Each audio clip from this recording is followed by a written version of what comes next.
Acara ini sangat istimewa dan dapat dikatakan acara ini adalah pemegang rekor sebagai acara gelar wicara Jaya Suprana Show dengan pembicara terbanyak.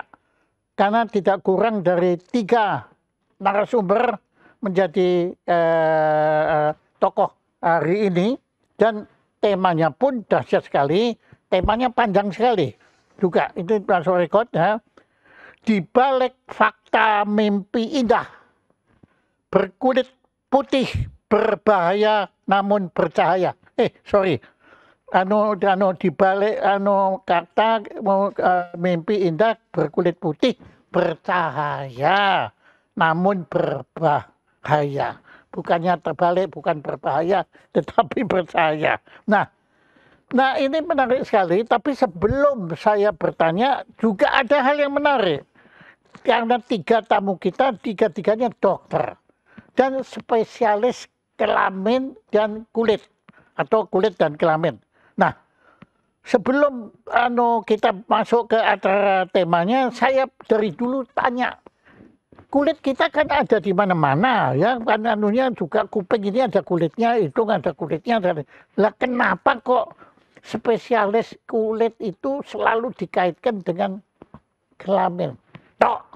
Kenapa kok enggak ya sudah penyakit kulit ya seluruhnya, tapi kok yang kelaminnya dibedakan dengan lain-lain tubuh ini? Monggo siapa yang merasa bisa menjawab silakan. Mungkin Pak Seni aja karena yang tanya laki lebih baik yang jawab laki dah. Oke, silakan. Iya, sampai saat ini selamat sore Pak Jaya dan selamat sore semua partisipan yang bergabung di dalam acara Jaya Suprana Show pada sore hari ini. Jadi langsung saja untuk menjawab, sepengetahuan saya kelamin termasuk dalam mukosa dan itu juga termasuk dalam kulit. Dan spesifik untuk pendidikan di Indonesia memang menggabungkan keduanya Pak Jaya. Mungkin dari sejawat yang lain ada yang ditambahkan, silakan. Ya, mungkin saya boleh menambahkan sedikit. Jadi kalau dilihat dari sejarahnya sebetulnya pendidikan kulit yang kita anut sekarang itu banyak mengacu ke pendidikan kulit di Eropa gitu. Pada saat itu di Eropa memang di sana menggabungkan antara kulit dan juga kelamin atau venereologi. Jadi itu yang kita anut mungkin sampai sekarang. Begitu Pak Jaya. Iya. Oke. Iya. Lalu tambahan satu lagi, kenapa dihubungkan kulit dan kelamin? Karena ternyata ada penyakit kelamin yang memang atau infeksi menular seksual yang memang manifestasinya banyak di kulit, yaitu sifilis. Itulah mengapa saat itu digabungkan penyakit kulit dan kelamin dari Eropa.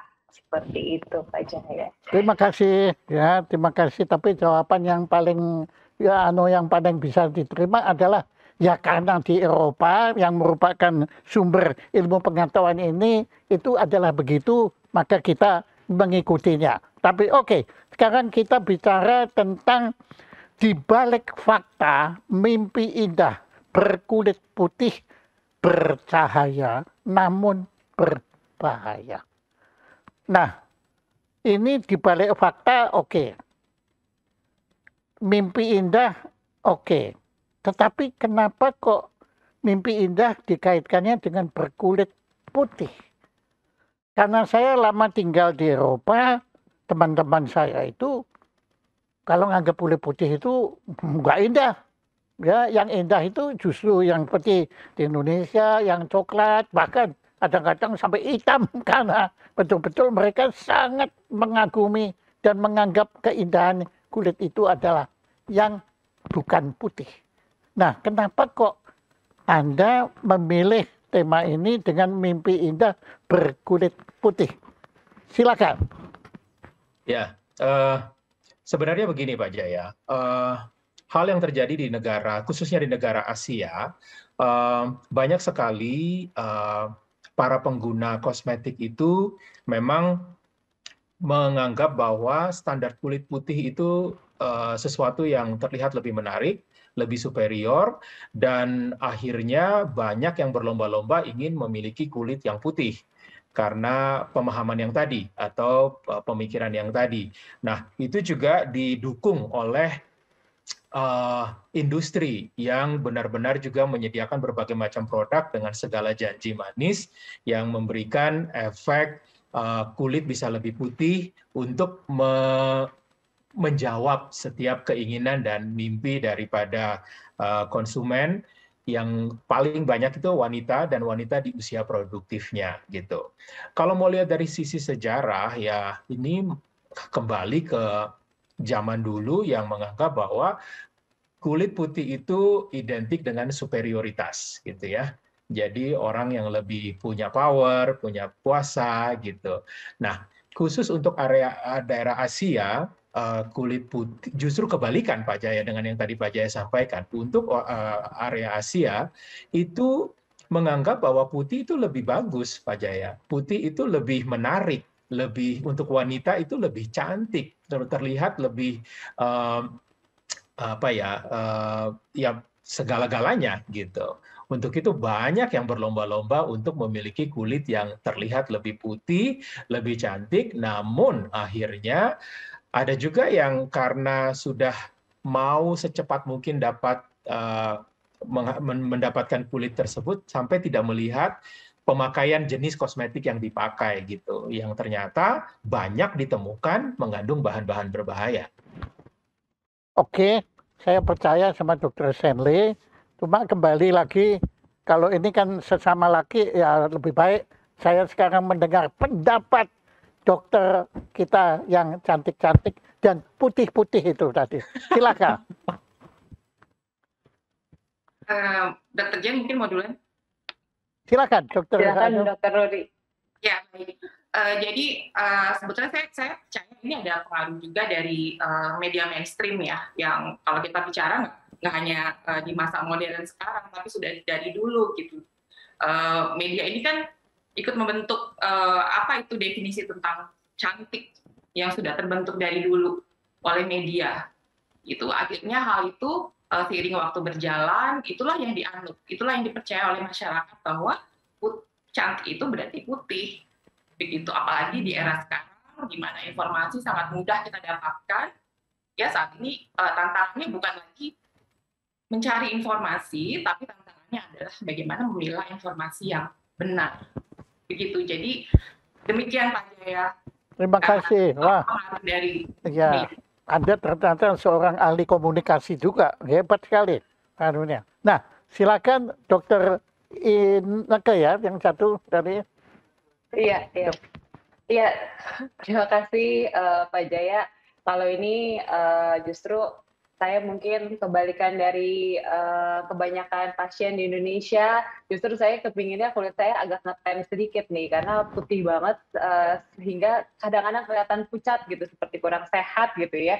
Tapi memang Pak Jaya dan juga dokter sekalian, serta semua sahabat-sahabat yang sedang mengikuti Zoom meeting ini, memang sangat dipengaruhi sekali oleh kultur serta media sosial yang saat itu mungkin sedang diminati oleh orang banyak, karena seperti yang tadi Dr. Stanley sudah kemukakan, memang kalau pada zaman dahulu itu dipengaruhi sekali oleh yang namanya, let's say misalnya di Jepang itu dikatakan kita berfokus di Asia karena memang peminat kulit putih ini sebagian besar itu di Asia. Di Jepang itu dikatakan bahwa justru yang kulitnya putih itu dikatakan berasal dari golongan yang mungkin strata sosialnya lebih tinggi gitu, sehingga tidak terkena sinar matahari, tidak bekerja di sawah gitu. Begitu pula di India dikatakan berdasarkan kasta, kebanyakan yang kastanya di atas itu mereka berkulit lebih cerah.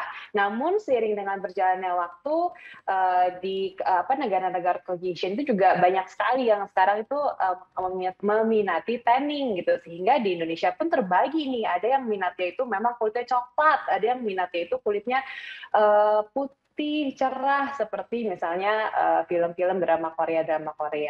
Nah, kalau saya memang pada dasarnya kulitnya putih. Nah, manusia memang tidak pernah puas ya, saya pengennya ngeten gitu. Begitu Pak Jaya. Oke.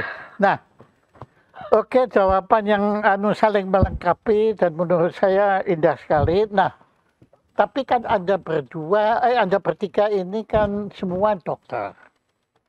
Dan dokter, nah kita bicara kali ini betul-betul bicara tentang kulit, bukan kesehatan, tetapi kita lebih banyak mulainya masuknya lewat keindahannya. Nah, karena tadi mimpi indah. Nah, sebagai dokter kan Anda tentunya harus bisa menuruti kemauan konsumen. Nah, kalau menurut Anda tadi kan kalau konsumen datang kan biasanya mayoritas mintanya kulitnya menjadi putih. Jarang yang seperti dokter Inaka, ya. Nah, bagaimana cara Anda menghadapi konsumen itu? Apa Anda turuti aja maunya dia supaya dia menjadi putih, atau Anda berusaha menyadarkan ya ini tadi dibalik fakta mimpi indah berkulit putih bercahaya namun berbahaya. Nah, silakan Dokter Sandy dulu yang mengatakan tadi ada pasien datang, saya ingin kulit saya putih. Apa yang Anda lakukan? Apa yang sudah? Oke, saya turutin. Kamu saya bikin putih, lebih putih dari kertas, begitu. Silakan. Oke, Pak Jaya, terima kasih. Selama saya berpraktek, banyak sekali saya temukan memang permintaan ini rata-rata di pasien, terutama wanita, yang ingin punya kulit jauh lebih putih dari tone kulit mereka. Sebagai dokter kulit, saya nggak bisa memberikan jawaban bahwa oke, saya akan bisa bikin jadi kulit putih. Yang saya bisa sampaikan bahwa pertama, saya bisa rawat supaya kulit itu sehat. Kemudian yang kedua, dia lebih cerah, bukan lebih putih. Ya, sehat itu terlihat lebih bersih, lebih cerah. Dan kalau misalnya ada yang benar-benar memang, tolonglah dok, sampai benar-benar bisa maksimal. Oke, 2 tone di atas kulit yang sekarang dia punya, itu memang masih bisa. Tetapi itu pun masih dalam kategori standar cerah. Tetapi kalau misalnya putih sesuai dengan apa yang dia minta, ada juga pasien yang datang, Pak Jaya, misalnya seorang pasien wanita, tapi dia datang bawa foto seorang selebriti Korea, dan selebriti Koreanya bukan wanita, pria, datang dan tunjukin, dok, saya bisa nggak dibikin jadi kayak begini kulitnya, gitu. Terus ya, saya bilang, oh nggak bisa. Kita orang Indonesia akan jauh lebih cerah bisa, tetapi kalau sampai seperti itu akan bisa nggak mungkin dan bisa membahayakan. Tapi Jadi kan resikonya Anda kehilangan konsumen. Tetapi saya merasa bahwa obligasi yang lebih penting adalah menyadarkan bahwa pasien itu harus sehat ya, bukan mengejar Anda kejebak ya. Oke.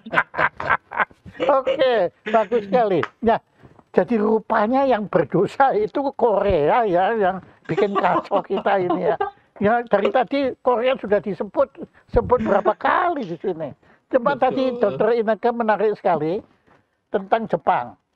Memang itu, tapi begini, kalau kita perhatikan film-film film-film Jepang kuno, maksudnya tentang geisha dan istrinya shogun itu. Semua kan mukanya putih tembok begitu kan, dibikin kayak tembok itu. Nah, belakangan terjadi menarik. Kan McDonald itu kan bikin promosinya pakai itu boneka yang mukanya putih. Itu ternyata di sana justru anak-anak dan orang dewasa tidak suka. Karena itu lambang iblis, lambang setan. Makanya kalau Anda perhatikan, itu badutnya McDonald yang muka putih itu di Jepang nggak dipakai. Ya ada pergeseran yang entah bagaimana itu ya. Tapi memang tetap dianggap yang terutama di India, Anda benar sekali ya, itu yang berkulit putih itu kasarnya lebih tinggi. Situ. Nah, sekarang kita balik lagi ke bagaimana dokter Ruri menghadapi pasien yang datang ke Anda, dok, saya kepengen jadi putih, gitu. Terlepas ya bawa foto Korea atau apa, pokoknya begitu. Anda apa yang Anda lakukan? Ya, sebetulnya kembali lagi pada prinsip pada saat kita, saya menyadari bahwa sebagai dokter kita tidak hanya mengobati, tapi juga kita memberikan edukasi. Itu dalam hal ini sudah tugas saya untuk memberikan informasi ke pasien tersebut bahwa sebetulnya putih itu bukanlah parameter kulit yang sehat, gitu. Jadi putih itu bukan parameter kulit yang sehat. Jadi warna kulit itu bukan termasuk parameter, sehingga tidak semata-mata saya lalu mengiyakan keinginannya pasien tersebut, tapi justru saya memberikan perspektif yang baru untuk dia, bahwa kulit sehat itu tidak mesti putih loh, dan kalau dengan suku kita lalu dipaksakan memiliki kulit yang seperti ini, maka tentu nanti estetikanya malah berkurang gitu. Dan itulah tugas kita sebagai dokter, kita ngasih pandangan yang lain yang mungkin dia sebelumnya nggak tahu gitu.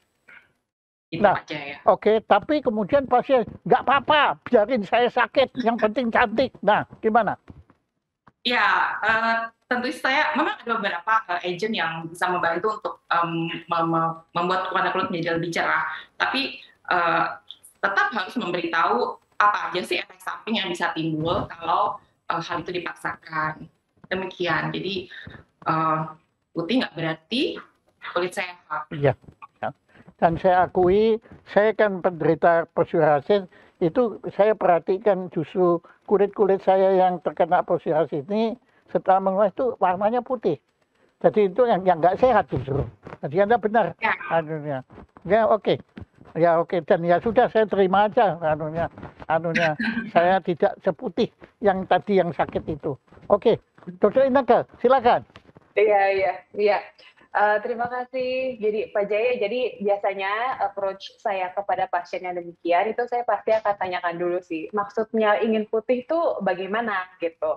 Ada yang bilang pingin putih itu misalnya karena memang terutama kulit wajahnya itu sudah timbul flek gitu. Jadi dia sebenarnya sih ingin menghilangkan fleknya. Jadi suka bilang ingin putih. Ada juga yang memang pengen putih, dok, sebadan badan ini pingin putih gitu.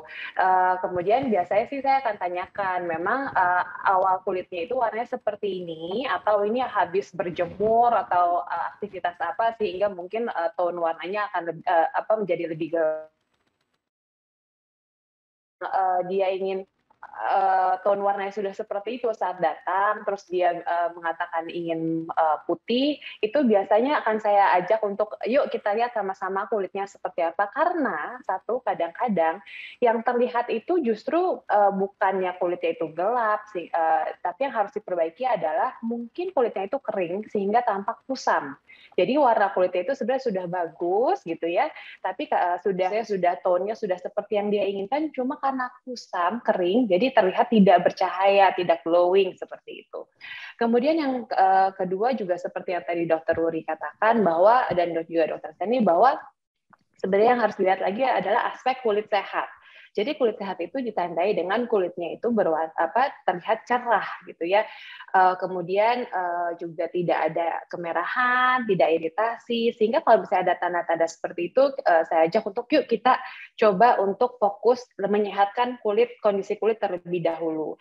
Kemudian juga diedukasi juga kepada pasien. Kenapa sih kita itu di Indonesia agak filosofis sih Pak Jaya ya. Jadi kenapa sih kita itu di Indonesia diberkahi dengan warna kulit yang lebih gelap?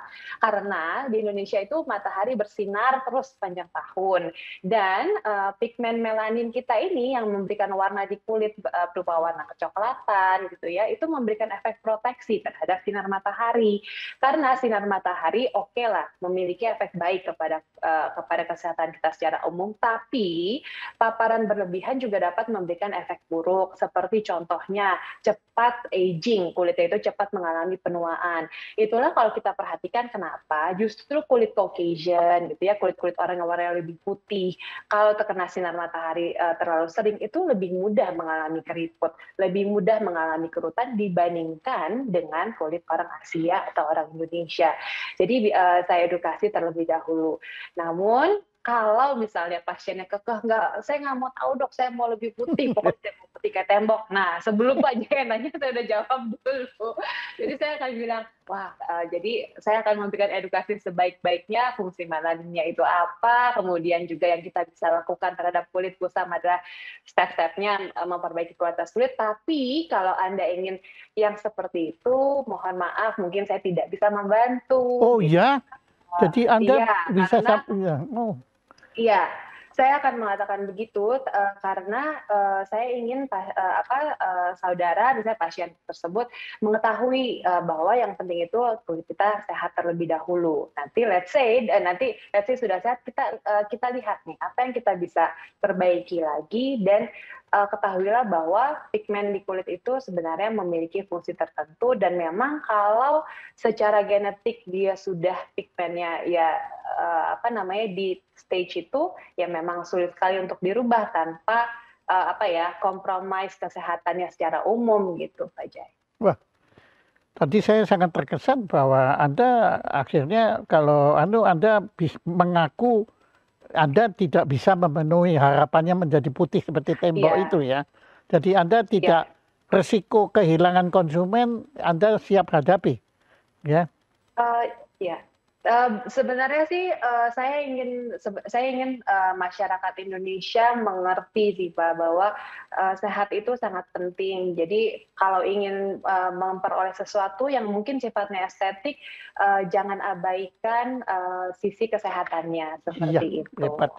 Dahsyat, bagus sekali. Ya, dan para pemirsa perlu diketahui bahwa ketiga dokter yang kita sekarang sedang berbincang-bincang ini itu adalah ketiganya pemegang rekor dunia muri. Mereka adalah bagian dari anggota dari program edukasi kulit dan kelamin di Instagram dengan episode yang terbanyak di dunia. Dan ini lebih sekali ada lagi ID Derm. Programnya ada. Oh ya, itu ada tulisannya ID Derm di situ. Nah, jadi untuk itu maka apa yang beliau ucapkan itu bukan promosi, tapi benar-benar sudah melekat pada beliau-beliau ini. Nah, begini, saya pernah memimpin sebuah rumah sakit. Waduh, pusing saya. Ya, itu selalu terjadi persaingan antara dokter ini, dokter itu, kelompok ini. Tetapi juga antara dokter sama. Umpama penyakit penyakit dalam. Waduh, nggak ada mereka mau bersama seperti Anda begini. Mereka udah ada, maunya sendiri-sendiri. Nah, bagaimana Anda itu bisa menciptakan suatu persatuan dan kesatuan antara dokter kulit dan kelamin ini, kok bisa sampai Anda itu, ya contohnya aja, sekarang ada bertiga narasumber di sini. Tidak ada persaingan untuk saling menjelekkan, tidak ada di sini. Tapi persaingan untuk berbuat yang sebaik mungkin. Ya kalau di Islam namanya fastabikul khairat itu. Nah, kemudian bagaimana Anda kok bisa menciptakan suasana kerukunan antara dokter ini yang menurut saya layak menjadi teladan untuk seluruh dokter. Bukan hanya di Indonesia, di dunia. Silakan. Pak Stanley dulu. Sederhana sih Pak Jaya. Sesederhana bagaimana kita mau memberikan yang terbaik lah buat pasien dan sesama sejawat ya. Kita merasa bahwa persaingan itu selalu akan terjadi, kompetisi ada di mana-mana. Tetapi kekuatan yang lebih besar pada saat kita juga bersatu gitu dan menyuarakan sesuatu yang benar, sesuatu yang memang bermanfaat bagi banyak orang. Nah, latar belakang kenapa kita bisa bergerak secara bersama tanpa ada bantuan dan sponsor sama sekali, mungkin terletak di memiliki value yang sama ya Pak Jaya, bahwa kita benar-benar concern dengan kulit yang sehat buat masyarakat Indonesia.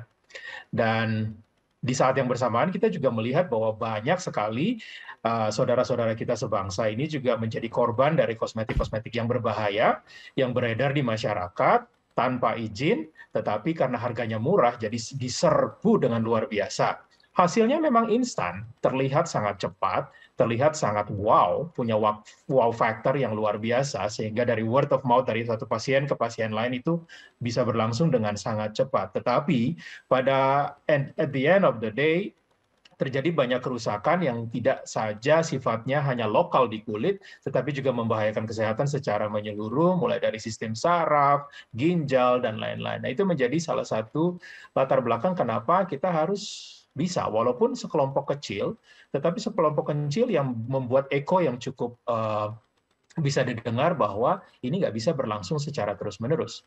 Harus ada orang, harus ada sosok yang kita harus menyuarakan ini gitu. Nah, dari latar belakang itu saya rasa bahwa karena kita punya value yang sama, punya peminatan yang sama, punya passion yang sama, punya luhur yang sama untuk bergerak, ya let's go. Dan ternyata banyak jalan terbuka, banyak dukungan, banyak partisipasi, dan itu contagious buat orang lain untuk juga mau berbuat baik. Gitu kali ya dari saya. Kelihatannya Anda ini bukan hanya seorang dokter, Anda ini juga seorang ulama dan politisi. Ya.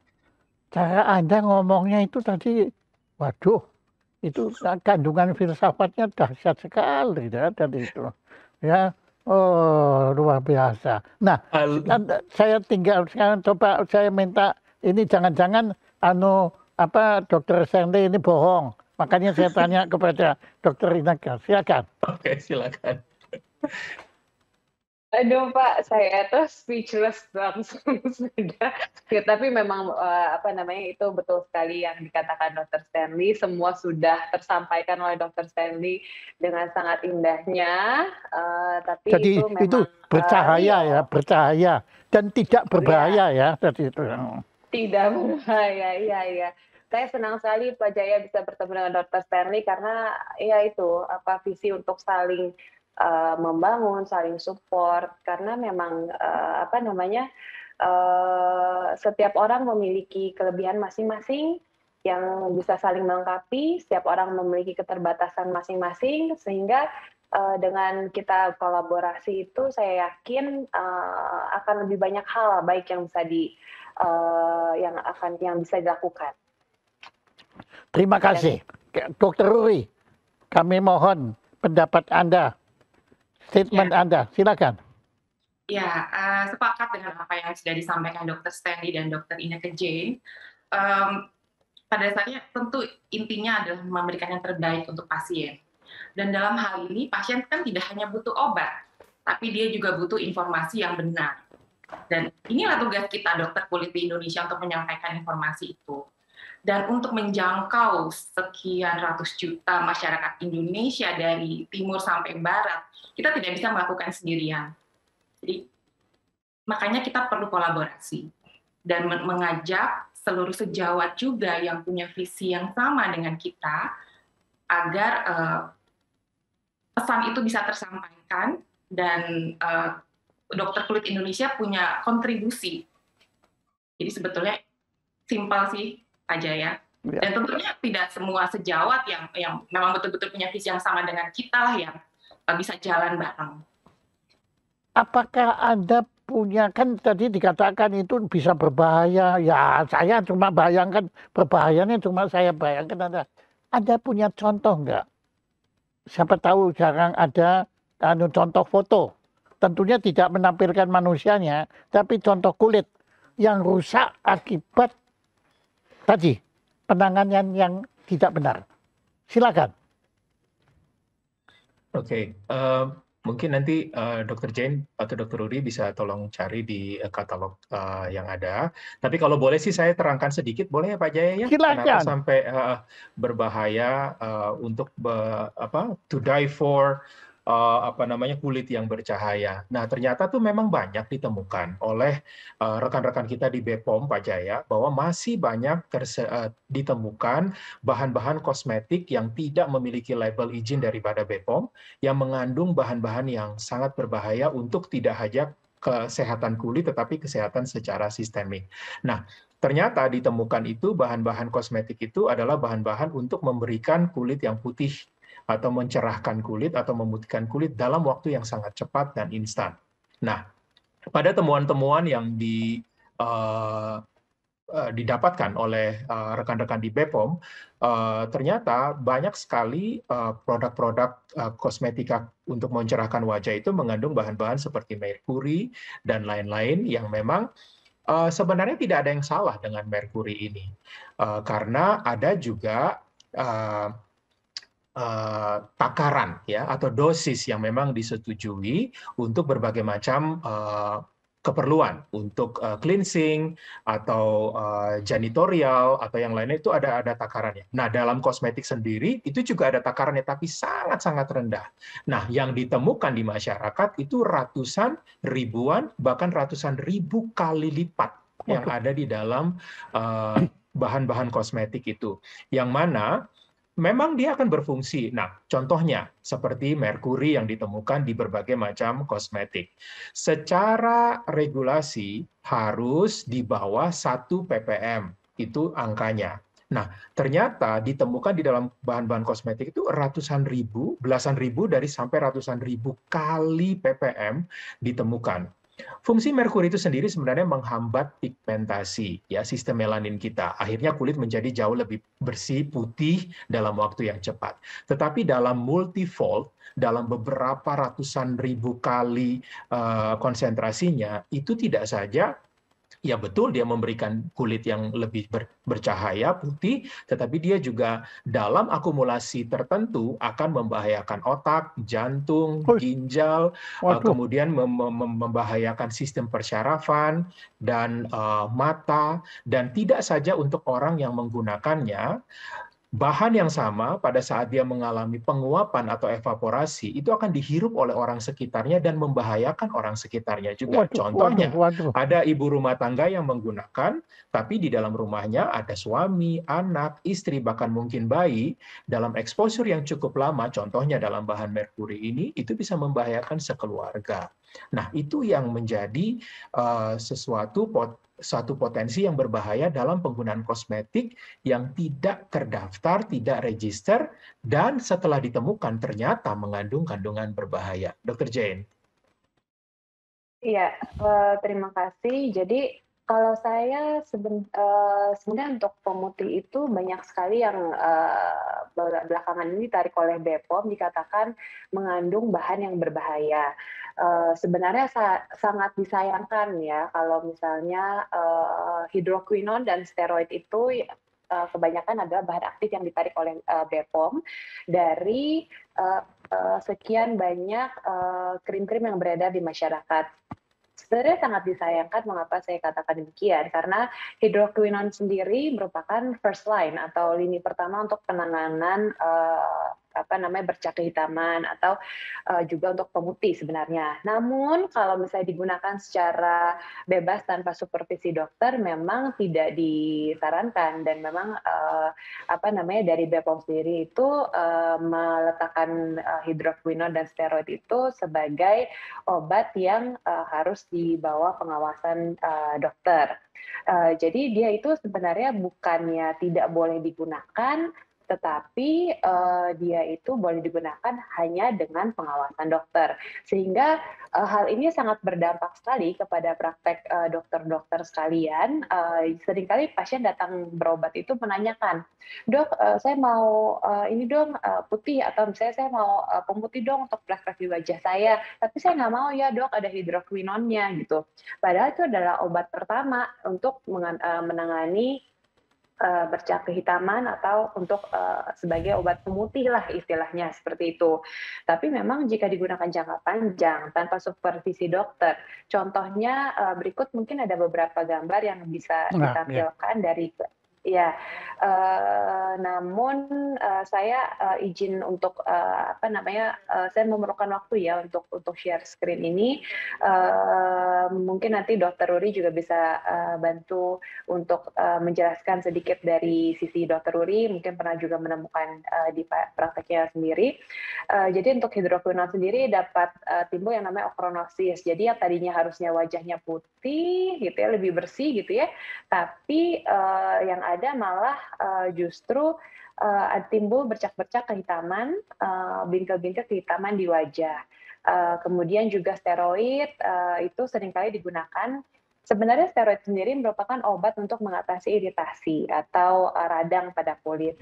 Nah, seringkali krim-krim yang digunakan di bawah resep dokter itu memang kadang-kadang pada awal penggunaan itu menyebabkan suatu reaksi di kulit. Kadang-kadang memberikan reaksi iritasi. Itulah mengapa biasanya itu kita memformulasikannya itu dengan ada steroid juga. Nah, tapi memang tidak boleh digunakan dalam batas waktu yang lama. Itulah mengapa kami seringkali mengatakan kepada pasien untuk datang kontrol lagi ya, karena kami perlu melihat kondisi kulit pasien tersebut dan kami perlu mungkin kami perlu menghentikan beberapa komposisi yang terdapat pada krim tersebut. Seperti itu. Nah, untuk penggunaan steroid jangka panjang sendiri dapat menyebabkan satu timbulnya kalau misalnya kita lihat ya pada pasien seringkali jika menggunakan krim-krim tertentu timbul tuh istilahnya bahasa pasien itu urat-urat merah, pembuluh darah kecil merah di wajahnya. Nah, itu salah satu efek samping dari steroid. Kemudian juga timbul juga contohnya misalnya setelah obat itu dihentikan, setelah penggunaan jangka panjang, tiba-tiba kok ngerasa, dok saya mulai beruntusan nih dok, tiba-tiba gitu. Setiap kali saya stop obat ini, pokoknya jadi beruntusan. Nah itu kita sebut dengan steroidal acne atau jerawat beruntusan yang timbul karena steroid yang di stop mendadak. Nah berikut saya ingin tampilkan sedikit yang tadi sempat saya katakan mengenai efek samping dari hidroquinon yang jika digunakan dalam jangka panjang tanpa pengawasan. Jadi ini dari kliniknya Dr. Henry, ini bisa dilihat ya. Dr. Henry juga salah satu dari tim dari ID.Derms. Jadi kita lihat di sini sebenarnya kalau kita bisa lihat di sini ada yang wajah pasien ini ada titik-titik yang warnanya abu-abu kehitaman. Nah, ini adalah akibat penggunaan hidroquinon jangka panjang tanpa pengawasan dokter. Jadi yang pada wajah pasien ini ada daerah di sekitar pipi ini yang warnanya hitam abu-abu. Hidroquinon sendiri sebenarnya memang berfungsi sebagai pemutih. Krim pemutih, namun jika digunakan dalam jangka waktu panjang dengan konsentrasi di luar resep dokter, itu dapat menyebabkan metabolisme dari zat tersebut di kulit, sehingga menimbulkan gambaran seperti itu. Dan memang biasanya sih nggak langsung Pak Jaya, timbul bercak-bercak seperti itu gitu. Jadi kalau misalnya langsung seperti ini, biasanya pasiennya itu tidak datang kontrol teratur ke dokter karena tidak langsung muncul bercak hitam seperti itu. Jadi dia agak pelan lah gitu munculnya perlahan-lahan seperti itu. Jadi sayang sekali gitu ya, maksudnya sebenarnya dia adalah sesuatu yang bermanfaat, tapi karena penggunaannya itu sembarangan, kurang tepat, jadi yang tadi menjadi manfaat menjadi mudarat. Oke. Ya, Dr. Rumi, silakan. Ya, kalau berbicara tentang bahan berbahaya dalam kosmetik, tadi sudah banyak dijelaskan Dr. Jane dan Dr. Stanley, bahwa masyarakat harus tahu dulu, paham dulu apa itu bahan berbahaya dalam kosmetik. Ya, kayak tadi yang sudah dijelaskan Dr. Jane, seperti hidroquinon dan steroid, itu sebetulnya bukan bahan berbahaya, tapi itu terregistrasi sebagai obat di Indonesia. Nah, namanya juga obat itu tidak untuk digunakan dalam jangka waktu panjang. Yang menjadi masalah adalah apabila obat tadi malah dipakai sebagai daily skincare rutin. Jadi dipakai sebagai rutinitas sehari-hari. Karena masyarakat kita kan masih percaya, krim dokter ini, krim dokter itu bagus. Padahal sebetulnya dalam krim dokter itu ada kandungan obat-obatan tadi. Nah, itu nanti akan menjadi masalah di masa mendatang. Begitu Pak Jaya. Nah, kalau mungkin saya boleh sedikit menambahkan Pak Jaya yang lagi hangat sekarang ini mengenai kandungan yang katanya berbahaya dalam tabir surya atau sunscreen. Ya, di bulan Juli tahun 2021 itu ada berita menghebohkan di Amerika karena suatu lab itu mengeluarkan sederet nama-nama merek yang terkenal ya di sana yang katanya dalam sunscreen ini mengandung bahan berbahaya bahkan menyebabkan kanker. Nah, yang harus dan setelah berita itu keluar, akhirnya banyak masyarakat jadi makin bingung tuh. Jadi gimana nih, kita tetap harus pakai sunscreen atau tidak? Karena ternyata dari hasil penelitian, jadi ada suatu lab independen di sana, mereka itu meneliti dari sekian 50 daftar merek yang terkenal di Amerika, itu ternyata di dalamnya ada kandungan namanya benzen. Nah, benzen ini kalau diaplikasikan di kulit dalam jangka waktu lama, selama bertahun-tahun, dia akan terbioakumulasi di situ dan menyebabkan gangguan kesehatan, misalnya anemia atau gangguan sel darah putih. Ya, dan sebetulnya benzen ini tidak sengaja dimasukkan ke dalam tabir surya atau sunscreen, tapi benzen ini adalah produk kontaminan yang terjadi akibat pencampuran beberapa bahan gitu. Jadi, nah ini yang menyebabkan banyak kebingungan di masyarakat, dan tugas kita menjadi dokter kulit, kita memberitahu, mengarahkan, oke, memang ada risiko seperti itu. Namun ada pilihan yang juga lebih aman yang bisa dipakai. Ya, misalnya sekarang kan sudah ada pilihan, kalau mau pakai tabir surya lebih baik cari ya, termasuk tabir surya fisik, ya fisik yang tidak mengandung unsur-unsur benzen tadi. Itu tabir surya yang kandungannya ada yang disebut titanium dioxide atau zinc oxide. Gitu. Jadi kita harus lebih banyak meluruskan apa yang ada di masyarakat, apa yang benar, apa yang meragukan, apa yang tidak benar, supaya mereka paham dan tidak takut untuk merawat kulit. Karena sebenarnya ada banyak pilihan, dan yang paling penting kita sebagai masyarakat modern mesti meningkatkan literasi, karena sekarang informasi banyak, mudah didapat. Yang paling penting sumber informasinya dari mana. Demikian Pak Jaya. Terima kasih. Anda bertiga dan saya kira semua anggota IDIDALM ini itu telah memenuhi syarat hak asasi konsumen. Satu di antara beberapa hak asasi konsumen adalah memperoleh informasi yang benar, informasi produk yang benar. Karena dunia pemasaran itu, dunia bisnis kan penuh dengan promosi.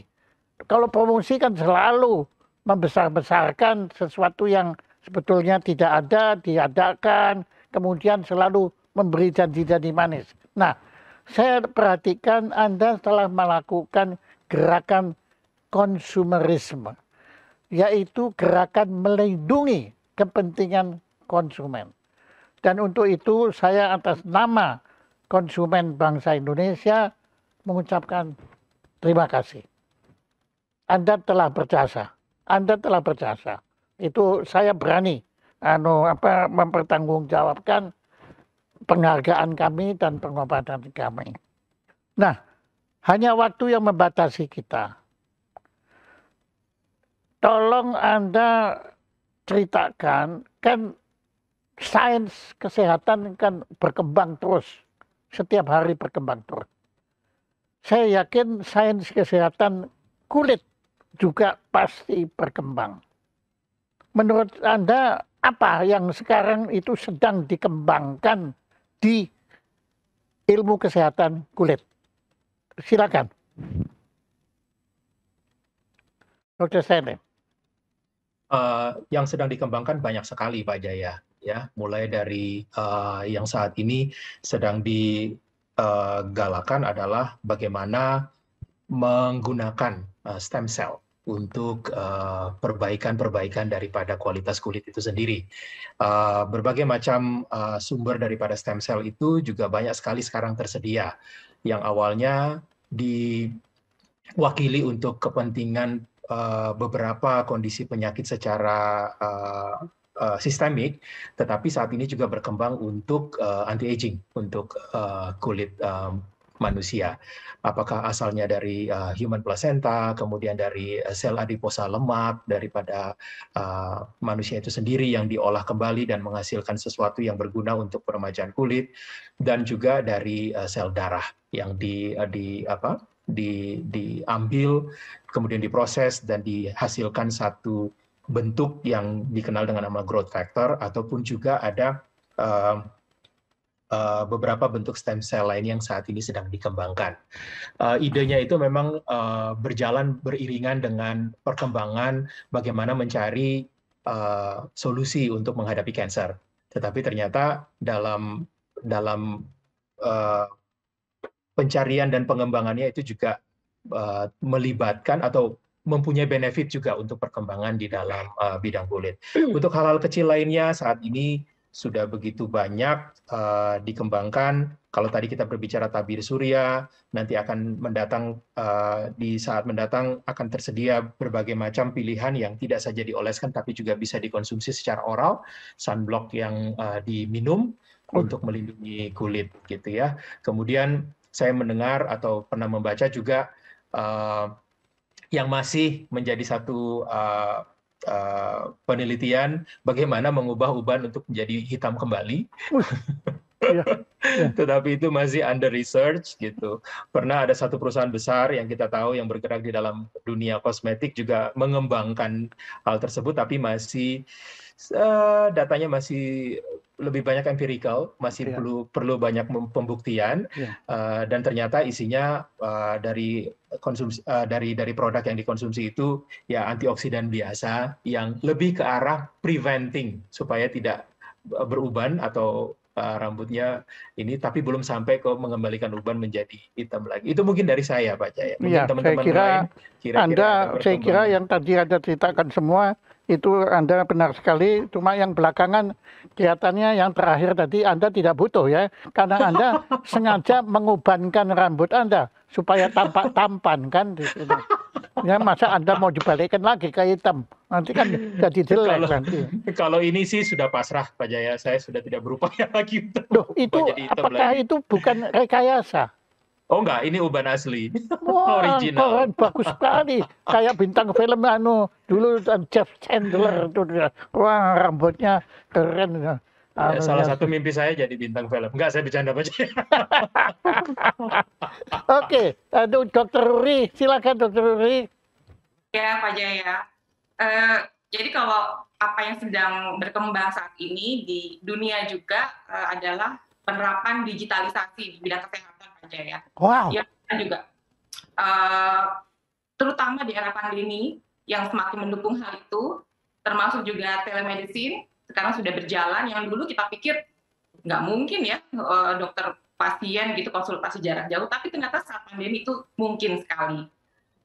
Jadi digitalisasi di bidang kesehatan, termasuk juga nanti sebetulnya yang juga dicanangkan juga oleh Presiden Jokowi beberapa tahun lalu ya mengenai pembangunan kecerdasan buatan di Indonesia. Nah ini akan banyak berkembang Pak Jaya di negara maju. Hal ini mereka sudah berlomba-lomba untuk melakukan hal ini dan kita baru akan memulai. Jadi mungkin saya sedikit mengutip suatu quote yang pernah saya baca dari buku yang mengatakan bahwa mengenai teknologi kecerdasan buatan di kesehatan ini, dia bilang bahwa dokter yang menggunakan AI, artificial intelligence, dalam praktek itu akan menggantikan dokter yang tidak menggunakan AI. Betul. Jadi ini bukan untuk menggantikan peran dokter, tapi membantu. Iya, saya setuju. Menarik yang pernah saya baca. Iya, saya kira pada titik tertentu tidak mungkin ada robot yang bisa menggantikan kecantikannya dan keramahannya Dr. Ruri. Saya nggak mungkin. Terima kasih. Nah, sekarang Dr. Ineke, silakan. Ya, sepertinya dengan masa pandemi ini nih kita dipaksa untuk dipercepat penggunaan artificial intelligence tersebut atau kecerdasan buatan. Itu memang sepertinya sesuatu yang advance di dermatologi. Selain hal-hal lainnya mungkin yang saya tahu belakangan ini juga mempelajari genetik, telomer yaitu untuk anti-aging, kemudian juga mapping dari gen manusia untuk mengetahui serta mencegah penyakit dari tingkat genetik. Seperti itu. Terima kasih. Kami tidak punya apa-apa, tapi Anda sudah punya piagam muri, ya itu sudah topnya. Nah, kami dari Jaya Suprana Institute akan mengirimkan 3 piagam. Nah, sini kebetulan yang tangan saya dari Dokter Ineke, tapi itu Dokter Ruri dan juga dari Dokter akan kita kirim, Dokter Stanley, kita akan kirimkan ke Anda masing-masing ucapan terima kasih dari yang telah berkenan menjadi narasumber Jaya Supranasio dengan tema Di Balik Fakta Mimpi Indah, berkulit putih, bercahaya, namun berbahaya. Ini adalah suatu puisi yang indah sekali, katanya sangat puitis, ya. Tapi di samping indah, akhirnya horor itu, bahaya itu tadi, ya. Situ. Dan kalau saya melihat Anda bertiga ini, saya kebetulan tadi malam habis menonton filmnya Marvel yang terbaru, The Eternal. Anda sudah nonton belum? Belum ya? Belum. Sebaiknya Anda nonton. Ini The Eternal ini adalah sekelompok superhero yang kesaktiannya dahsyat, ya, yang datang dari planet lain untuk menyelamatkan planet bumi ini. Nah, kelihatannya Anda ini superhero The Eternals yang datang dari langit untuk bumi Indonesia untuk menyelamatkan warga Indonesia dari mimpi indah berkulit putih bercahaya namun berbahaya. Ya, ini Thanosnya itu tadi berbahayanya. Oke, tepuk tangan untuk Dr. Ruri, Dr. Ineke, dan Dr. Stanley, dan tentu seluruh anggota besar ID Derms.